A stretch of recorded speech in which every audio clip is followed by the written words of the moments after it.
When we talk about utopian in a naive way, you can think about only good things, but actually these conservative ideas were bringing a lot of exclusion.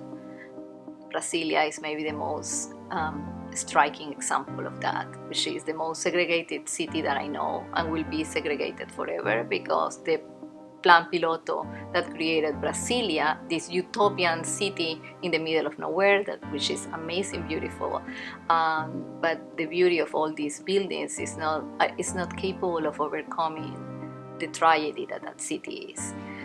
It was segregated from the beginning, right? And it was part of the utopian plan. Yeah, I mean, one of your questions specifically, Fabiola, is this even like a goal that we should have? Like, it's driving towards perfection. Is that actually helpful, or is it destructive in the end? For me, it's so destructive. Right. So this is really interesting, right? Because we are going to teach a class on utopia, and we have, from the very beginning, a very critical approach to utopia.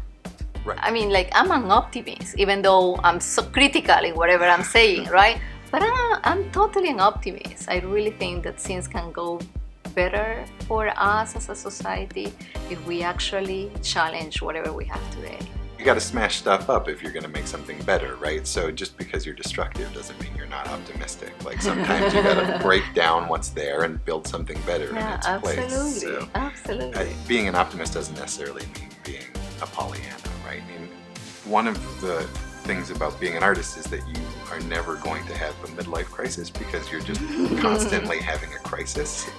You're sort of constantly thinking, why am I doing this? What is this all about? And I think any artist who is being honest would, to some extent, say that the reason they're making stuff is because they want to change the world a little bit.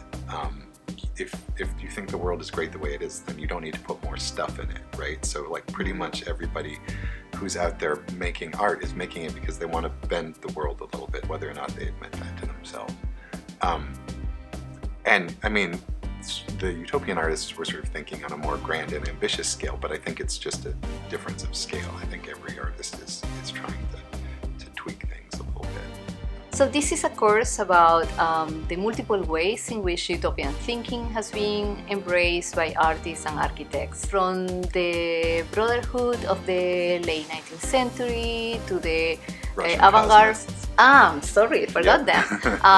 To the avant-garde movements of the early 20th century and the counter movements of the 60s and 70s, such as the hippie modernism in the US or Tropicalia in Brazil, to contemporary practices of arts and architects and artists. And this is going to be a class where we learn about the history of the movements, and then we learn about the theory that's behind it, and then we practice making a little bit of art, and we also take field trips to utopias that are local to Houston, and then maybe even a little bit out past that.